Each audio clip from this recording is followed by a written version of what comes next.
Başlıqdan nə gözləyirik? Əslində millini Azərbaycanlının idarə eləməyi məncə daha uyğundur. Nəinki xaricinin, hansı ki, yəni xarici gəlir ölkəni tanımır, oyunçuları tanımır, bəlkə də liqaya baxmaq həvəsi yoxdur. Ona görə mən düşünürəm millini Ayxan Abbasovun idarə eləməyi, yəni istənilən halda Azərbaycanlının idarə eləməyi daha yaxşıdır. Ən azından liqanı tanıyır, hətta uşaq futbolu ilə də məşğul olur. Yəni aşağıdan gələnlər də tanıyır. Sən nə düşünürsən? Bizdə eyni, mən tam razıyam çünki mentalitet məsələsi var. Bizim oyunçular mentalitetini ancaq Azərbaycanlı bilə bilər. Məsələn, mən o vaxtı da danışırdım başqa klubların funksionerlərinə, Azərbaycandakı. Onlar deyirdi ki, hər oyunçunun öz xarakteri var və hər oyunçu ilə sırf Azərbaycanlı xarakteri var. Və sən ondan o cürə danışmalısan. Kimisə məsələn üstünə qışqırmalısan, kimisə sığallamalısan, kimisə başqa cürə danışmalısan. Bunun xarici heç vaxt bilə bilməz ki, o oyunçu ilə necə danışmalıdır. Elədir, razıyam. Həm də ki, bizdə türklər kimi də hayda oğlum şey də var, yəni biraz motivasiya versən, çox yaxşı edəcək. Eyni.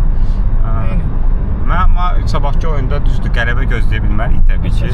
Yəni qələbədən çox uzaq bir nəticədə vəziyyətimiz D divizionda oynayırıq, yəni Millətlər Liqasını Cəbəli Tariqlə eyni. Qələbə olmasa da yəni də sən demiş əzmkar mübarizə, ən azından bir qol, neçə dənə qol buraxacağımızı təxmin etmək asan deyil. Valla olsun ultra müdafiə oynasın. İndi cəmaət şikayət edir ki, Ukrayna ilə oyunda milli oyun göstərmədi, müdafiə olundu. Yəni iki cürətdir də. Ya sən nəticə əldə etməlisən, ya oyun göstərməlisən. Yəni Azərbaycan elə bir səviyyədə komanda deyil ki, həm oyun göstərsin, həm nəticə əldə etsin. Və mən 10 nəfər belə müdafiə ilə çıxsa Fransaya qarşı, mən ona pis demərəm. Çünki reallıq bunu tələb edir. Sən çıx, məsələn deyirəm, nə bilim, 2 dənə hücumçu, 5 dənə yarım müdafiəçi, ancaq hücumda oynayır. Gəlsin 8 dənə, heç kəs xatırlamayacaq ki, Azərbaycan Fransaya əzmkar oynayır. Heç kəs hamı deyəcək ki, 8-0, 10-0 düzdür. Düzdür, bugünkü gündə 10-0 danışırlar hamı. Heç bilmirik ki, məsələn, orada milli komanda necə oynamışdı, əzmkar oynamışdı, yaxşı oynamışdı. Əsas nəticədir, həmçinin 10-0. Ona görə də əsas odur ki, bəs yaxşı, 10-0'lıq heyət düzdür. Mən o vaxt, bəlkə də mənim 2 yaşım var idi, yadıma gəlmir. Bəlkə Tərlan Əhmədov o falan oldu da. Yəni, o vaxtki durumla indiki durum arasında fərqlilik nədir? Yəni, Fransa millisindəki fərqinə görürsən, bizim millidəki fərqinə görürsən və bu 10-0'lıq nəticə təkrarında biləcək səviyyədə fərqli yenə, yoxsa deyil? Məncə səviyyə fərqi eynidir. Eynidir. Çünki futbol elə inkişaf eləyir ki, yəni biz inkişaf eləmişiksə, Fransa bizdən də qat-qat çox inkişaf eləyir. Yəni bugünkü gündə məsələn texnologiyadır, ümumiyyətlə tipdir. Yəni insanların ümumiyyətlə bir idmançının, atletin inkişafı onun nə qədər tez bərpa olmasından asılıdır. Məsələn əvvəllər bir oyunçu deyək ki, məşq eləyirsə 2 günə bərpa olunsa, bugünkü gündə bir neçə saata bərpa olur, yenə məşqə çıxır. Ona görə daha güclüdür bugünkü oyunçular, daha atletikdirlər, daha çox qaçırlar falan filan.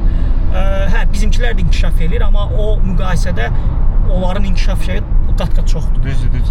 Bəs yaxşı belə deyək, indi bu fərq böyük olduğu üçün nəticə 10-0 təbii ki, gözləmək olmaz. Yəni bizim milli daha yaxşı oynamalıdır. Yəni sahib olduğu potensialı belə deyək ki, ikiləməlidir.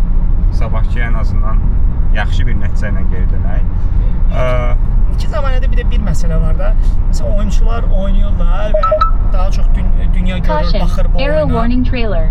Məsələn, bu oyuna baxır ki, bəlkə də onların şey olar ki, şansı olar ki, başqa kluba transfer olunsun. Ona görə onların bir çox daha yüksək motivasiyası olacaq ki, oynasın. Əvvəllər məsələn, mən inanmıram ki, çox da Azərbaycandan oyunçular varlar, amma indi daha çox diqqət var. Düzdür, hələ tam olmasalar da baxırlar da bazara. Baxırlar, əlbəttə. Bazara baxırlar. Qarabağın sayəsində əsasən baxırlar.